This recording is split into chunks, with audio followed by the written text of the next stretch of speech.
السلام علیکم۔ آج کی ویڈیو میں آپ سب کو خوش آمدید۔ ظالم بادشاہ فرعون، اس کے دربار میں ایک امیر آدمی تھا، اس کا نام قارون تھا۔ وہ حضرت موسیٰ علیہ السلام کا رشتہ دار تھا، لیکن اللہ کا نافرمان اور سرکش تھا۔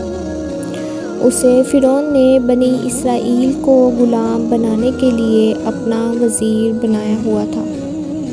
وہ بنی اسرائیل کے لوگوں سے بہت زیادہ سود زبردستی لیتا اور انہیں غلام بناتا۔ وہ جب محلے میں جاتا تو دولت کو گن گن کر خوش ہوتا رہتا۔ اس کے پاس بہت زیادہ دولت جمع ہو گئی، لیکن اس کا لالچ بڑھتا ہی رہا۔ یوں وہ متکبر اور ظالم ہو گیا۔ قارون نے دولت جمع کر کے سونے اور جواہرات سے کئی بڑے بڑے صندوق بھر لیے تھے، جن کے تالوں کی چابیاں ہی بہت بڑی تھیں۔ ان چابیوں کو کوئی طاقتور لوگ ہی مل کر اٹھاتے تھے۔ حضرت موسیٰ علیہ السلام نے ہمیشہ دولت کے لالچ سے قارون کو روکا۔ وہ کہتے کہ ظلم سے فساد پیدا ہوتا ہے، اللہ تعالیٰ ایسے شخص کو معاف نہیں کرتے۔ لیکن قارون عیش کی زندگی گزارتا، جبکہ بنی اسرائیل کے اکثر لوگ اس وجہ سے غریب ہو کر غلام بن گئے۔ وہ کڑی دھوپ میں محنت کرنے پر مجبور ہو گئے۔ حضرت موسیٰ علیہ السلام قارون کو سمجھاتے کہ خبردار، دولت اللہ کی طرف سے آزمائش ہوتی ہے۔ اللہ تعالیٰ دیکھ رہے ہیں کہ تم حلال کمائی کر رہے ہو، کیا تم اللہ کا شکر ادا کرتے ہو، کیا تم غریبوں کے لیے خیرات کرتے ہو؟ قارون حضرت موسیٰ علیہ السلام کی بات ہی نہ سنتا۔ وہ زیور پہن کر اتراتا پھرتا۔ زیور وہ اپنی شان دکھانے کے لیے پہنے رکھتا تھا۔ وہ اکڑ کر کہتا، یہ دولت میں نے اپنی عقل مندی سے کمائی ہے، غریبوں کو کیوں دوں؟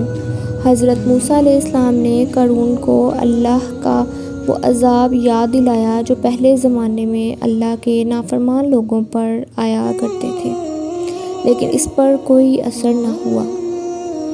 بنی اسرائیل کے کچھ لوگ قارون کے آن بان دیکھ کر رشک کرتے، لیکن ایمان والے لوگ سمجھ گئے کہ اللہ کا انعام صرف اسی کو ملتا ہے جو اللہ کا حکم مانے اور تکبر نہ کرے۔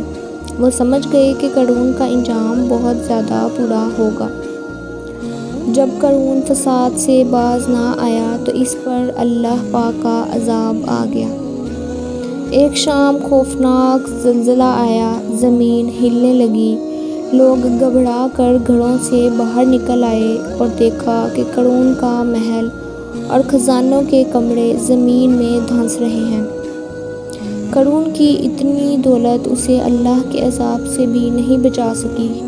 لوگوں کی آنکھیں کھل گئیں اور انہوں نے اللہ کی نعمتوں کا شکر ادا کیا۔ بے شک دوسرے لوگوں کا حق کھانا، ان پر ظلم کرنا، تکبر کرنا بہت ہی بڑے گناہ ہیں۔ ہمیں اس طرح کے واقعات سے عبرت لینی چاہیے اور اپنی زندگیوں کو سنوارنے کی کوشش کرنی چاہیے۔ بے شک اللہ دولت دے کر بھی آزماتا ہے اور لے کر بھی۔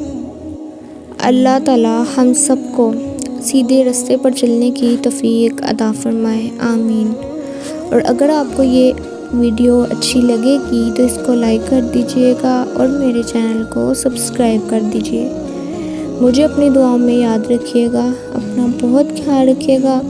ملتی ہوں آپ سے اگلی ویڈیو میں ایک نئے واقعے کے ساتھ، تب تک کے لیے اللہ حافظ۔